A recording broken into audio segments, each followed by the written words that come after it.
যে সুখ শান্তি আমি পেলাম না, যে স্বপ্নের সংসার আমি করব ভেবেছিলাম যেটা আমি পেলাম না, সেটা ওই শাওনও পাবে না। আমি তো শেষ অবধি জানতাম যে শাওন আর শুভর বিয়ে হচ্ছে। শাওন নিজে আমার কাছে স্বীকার করেছিল যে সে শুভকে ভালোবাসে। তা সত্ত্বেও এত বড় ভুল বোঝাবুঝিটা ঘটলো কি করে? কেন জানি না মনে হচ্ছে কোথাও কোনো গন্ডগোল ঘটেছে বা ঘটানো হয়েছে, যেটা আমরা খালি চোখে ধরতে পারছি না। ঘটানো হয়েছে মানে আপনি কি বলতে চাইছেন বড় মা? এই ভুল বোঝাবুঝিটা তৈরি করা হয়েছে ইচ্ছাকৃত? প্রমাণ ছাড়া এই বিষয়ে একটা কথা বা ইঙ্গিত আমার করা উচিত না। এখন আমার শাওনের সঙ্গে কথা বলা দরকার। এই মুহূর্তে মেয়েটা কেমন আছে, ওর কি প্রয়োজন আছে না আছে, সেইগুলো তো আমাকে জানতে হবে। হ্যাঁ বড় মা, শাওনের সমস্ত দরকারি জিনিসপত্র নিয়ে আমি নিজে ও বাড়িতে যেতে চেয়েছিলাম, কিন্তু দাদা যেতে দেননি। তুমি কোথাও যাবে না বিথিকা। বাড়ি ছেড়ে যে চলে গেছে তার সাথে তোমরা কেউ সম্পর্ক রাখবে না। আসলে শুভর আর শাওনের এই বিয়েটা দাদা মন থেকে মেনে নিতে পারেনি বড় মা। পারবে, একদিন নিশ্চয়ই পারবে, ঠিক মেনে নেবে। নিজের সন্তানের প্রতি ভালোবাসা যখন ওর মনকে নাড়া দিতে শুরু করবে, তখনই ও মেয়ে জামাই দুজনকেই মেনে নেবে। দেখো তুমি। আমিও তো তাই চাই বড় মা, তাই চাই। আপনার কথাই যেন সত্যি হবে, কারণ এই মুহূর্তে ওর মনে ঠিক কি চলছে আমি সেটা খুব ভালো করে বুঝতে পারছি। এই এক অনুভূতির মধ্যে দিয়ে একদিন তো আমিও গিয়েছি, তাই এখনই এই নিয়ে ওর সঙ্গে কোনো কথা বলবো না। এই ব্যাপারে কোনো প্রশ্নও করব না। তবে একজন দিদুন হিসেবে নাতনির জন্য যা যা করা দরকার সেগুলো সবই আমি করব। আমিও তাই করব বড় মা।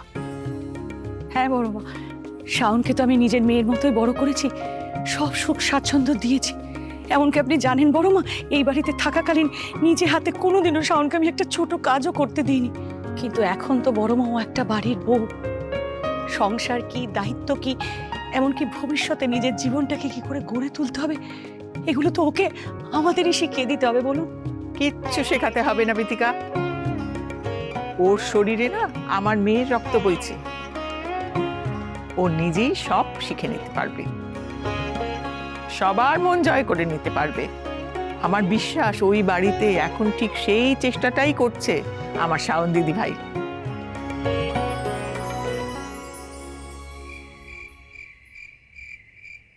ও বাবা সোনা, এদিকটা ভালো করে ফুল দিয়ে সাজা না। আরে ভালো করে, আরে এখানে আরেকটা লাগা। হ্যাঁ আচ্ছা মা, ফুল ছড়ছে তো শালা বাবুর, আমরা এত খাচ্ছি কেন? এই গাধা, আমরা খাচ্ছি যাতে ওই মেয়েটাকে আমরা হাতের মুঠোয় রাখতে পারি, বুঝতে পারছিস না? ওই তো হচ্ছে টাকার খনি। একবার যদি ওকে হাত করতে পারি না বাবা সোনা, সারা জীবনে আর পেছন ফিরে তাকাতে হবে না আমাদের। হ্যাঁ মা, এটা কিন্তু তুমি একদম ঠিক বলেছো। এখন একটু সহানুভূতি ছড়াতে পারলে পরে আমাদের উপর টাকা আর বৃষ্টি হবে। হবে হবে সব হবে, এখন ভালো করে সাজা না। এই তো সাজিয়েছি মা, এই যা সাজিয়েছি পুরো 5 স্টার হোটেলের মতো লাগছে, এর থেকে বেশি আমাদের হবে না। এমন একটা বাপ করছে যেন 5 স্টার হোটেলে মাসে 2 বার করে যাস তুই। বাপের জন্ম কখনো দেখেছিস এরকম জায়গা? দেখেছি তো, নিজের চোখে সিনেমায় দেখেছি, সেটা মনে করে করে যতটা সাজাতে পারলাম, এর বেশি পাচ্ছি না।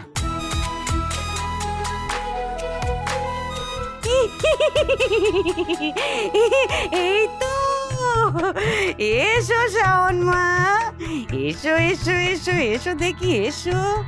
এই দেখো তোমার পরিচর্যার খাটটা কেমন সাজানো হয়েছে। হ্যাঁ ভালো হয়েছে।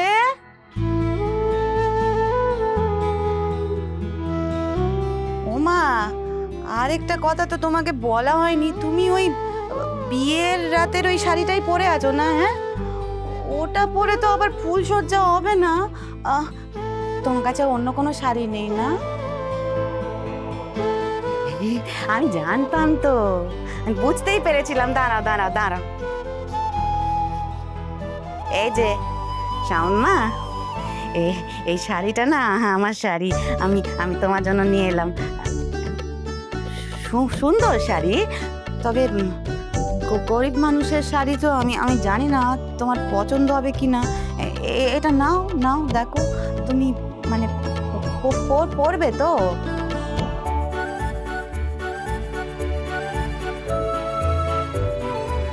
এখন একটা কম দামি শাড়ি দিয়ে মহান সাজি, যাতে পরে 10 গুণ দামি শাড়ি গয়না সবটা আদায় করতে পারে।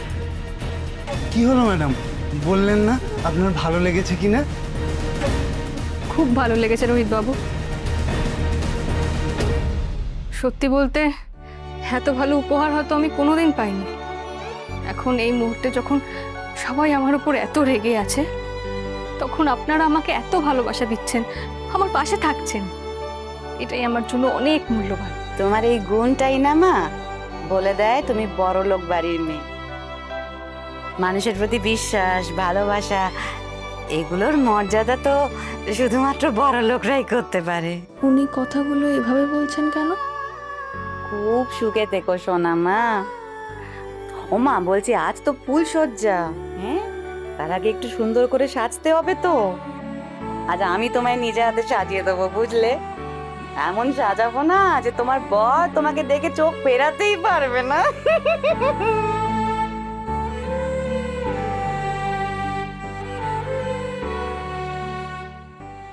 এই মুহূর্তের সবচেয়ে বড় খবর, বিয়ের আসরে ঠিক সিঁদুরদানের আগে শাওন চক্রবর্তী সবার সামনে জানান তিনি বিবাহিতা।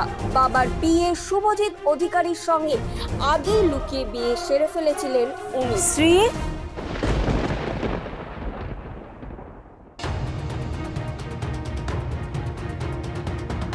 শ্রী,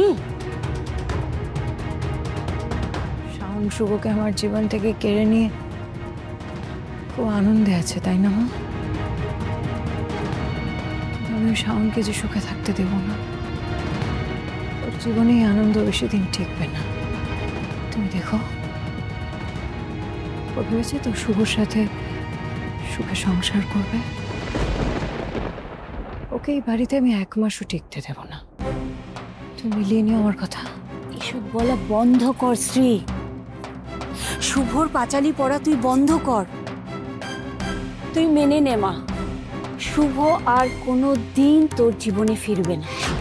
আমি তো ফেরাতে চাইও না মা। আমি চাই ওদের জীবনে আগুন লাগাতে। যে সুখ শান্তি আমি পেলাম না, যে স্বপ্নের সংসার আমি করব ভেবেছিলাম, যেটা আমি পেলাম না, সেটা ওই শাওনও পাবে না। আর এবার তার ব্যবস্থা আমি করব। ওদের ছাড়বো না। শুধু ওরা দুজন কেন, ওদের গোটা পরিবার কাঁদবে। আমি যত চোখের জল ফেলেছি, তার থেকে 100 গুণ বেশি চোখের জল ফেলতে বাধ্য করবো এই শাওন চক্রবর্তীকে। নাহলে তো আমার নাম শ্রীপর্ণাই না মা।